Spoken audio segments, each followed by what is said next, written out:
اعوذ باللہ من الشیطان الرجیم، بسم اللہ الرحمن الرحیم۔ جزا اللہ عنا محمد ما هو اہلہ صلی اللہ علیہ وسلم۔ میں آپ کو عشرہ ذی الحج کے 10 دنوں کی فضیلت اور کرنے کے اعمال بیان کروں گی۔ حضور اکرم صلی اللہ علیہ وسلم فرماتے ہیں، ذی الحج کے پہلے 10 دنوں کی بہت فضیلت ہے۔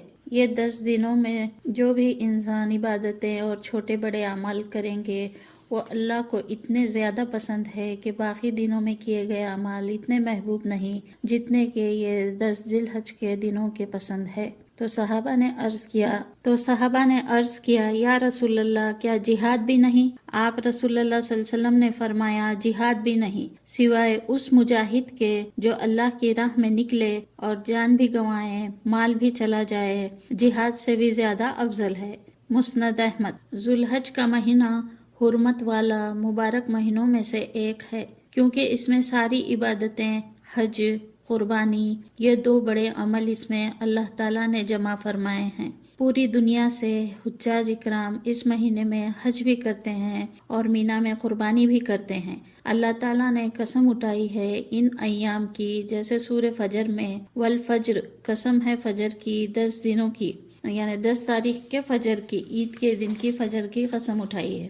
وہ لیالین عشر، ذی الحج کے 10 دنوں کی قسم اٹھائی ہے۔ وہ شفع والوتر، 10 دن 9 تاریخ کے رات کی، وہ لیلی اذا یسر، 9-10 کے درمیان کی۔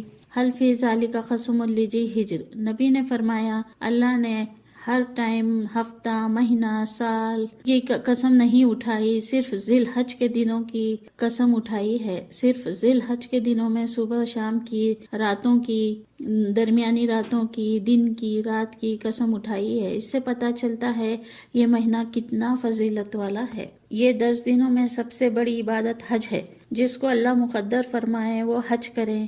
حج میں عرفات کا 1 دن کی حاضری 1,00,000 دن کے برابر ہوتی ہے۔ اللہ تعالیٰ فرماتا ہے، میرے بندو اتنے گناہ لے کر آؤ، جتنے بارش کے قطرے، جتنے درختوں کے پتے، جتنے ریت کے ذرے، یہاں آ کے توبہ کرو، میں معاف فرماؤں گا۔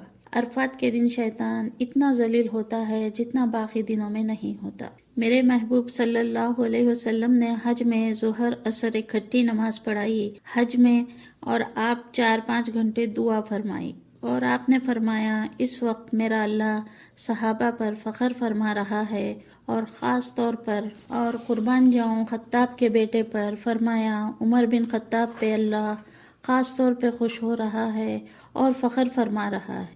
اگر حج پر نہیں گئے کوئی بات نہیں، 9 ذی الحج کا روزہ رکھنا، پچھلے 1 سال، آنے والے سال کے گناہ معاف ہوں گے۔ کثرت سے نوافل پڑھنا، ایک سجدے کے عوض 1 درجہ بلند ہوتا ہے، دوسرے سجدے کے عوض گناہ معاف ہوتے ہیں۔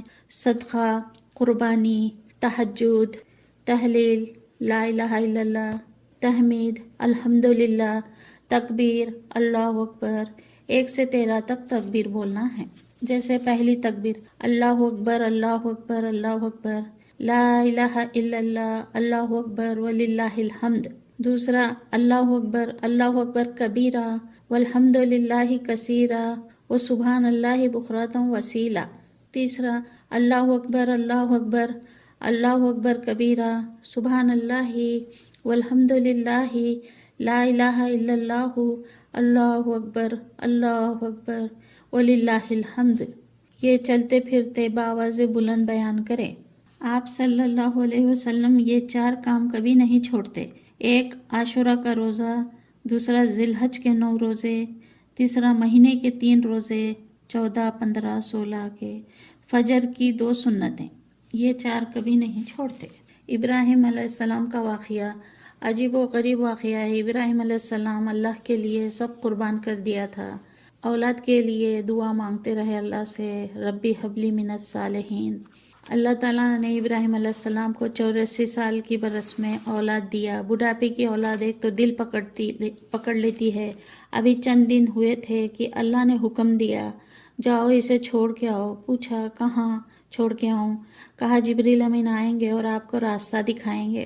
جبریل امین سلام انسانی شکل میں آئے اور ایک اونٹنی پہ سوار ہو گئے، اور دوسری اونٹنی پر ابراہیم علیہ السلام، بیوی ہاجرہ، بیٹا اسماعیل علیہ السلام۔ اللہ نے ان کو فلسطین سے چلا کے مکہ پہنچائے۔ یہاں جب کچھ نہ تھا، صرف کالے کالے پہاڑ، نہ پانی نہ سایہ، بس ایک ٹیلا تھا، یہاں چھوڑ دو۔ تو ابراہیم علیہ السلام آگ میں ڈالتے وقت نہیں گھبرائے، گھبرا کے پوچھا یہاں کیسے چھوڑوں، یہاں تو کچھ بھی نہیں۔ تو جبریل امین نے کہا کہ آپ کے اللہ کی یہی منشا ہے کہ اس بچے کو یہیں چھوڑ دو۔ وہیں چھوڑ کے واپس جانے لگے تو بیوی ہاجرہ پریشان ہوئی اور کہا یہ کہاں چھوڑ کے جا رہے ہو؟ 3 میل ان کے پیچھے چلتی رہی، کچھ جواب نہیں دے رہے۔ 3 میل چلنے کے بعد ان کو یاد آیا کہ یہ تو اللہ کے نبی ہیں، تو کہا کہ اے ابراہیم کیا یہ اللہ کا حکم ہے؟ تو ابراہیم علیہ السلام نے کہا ہاں یہ اللہ کا حکم ہے۔ پھر حاجرہ علیہ السلام نے کہا کہ جاؤ، پھر اللہ ہمیں ضائع نہیں کرے گا۔ تھوڑی کھجوریں تھی، تھوڑا پانی تھا، جب سب ختم ہو چکا اور بچے کو پیاس لگی تو صفا پہاڑی سے مروہ پہاڑی کی طرف ڈھونڈنے لگی۔ ایسے 7 چکر کرنے کے بعد دیکھتی کیا ہے کہ اسماعیل علیہ السلام کے پیروں تلے پانی بہنا شروع ہو گیا۔ اللہ اکبر، پانی بچے کو پلایا، خود بھی پیا۔ پانی کو روکنے کے لیے ایک آڑ بنائی مٹی کی اور کہا زمزم ٹھہر جا، پانی ٹھہر گیا۔ اللہ نے ہاجرہ، بیوی ہاجرہ اور اسماعیل علیہ السلام کے طفیل میں ہم کو زمزم دیا، اللہ کا شکر ہے۔ ایسا جنگل میں اکیلے بڑے ہونے لگے، ذرا بڑے ہوئے تو پھر حکم ہوا فلسطین جا رہے ہیں۔ کہاں؟ مکہ جا رہے ہیں۔ مکہ کیوں؟ بچے کو ذبح کرنے کے لیے۔ بچہ یا مرغی یا بکری نہیں، بیٹے کو قربان کرنے جا رہے ہیں۔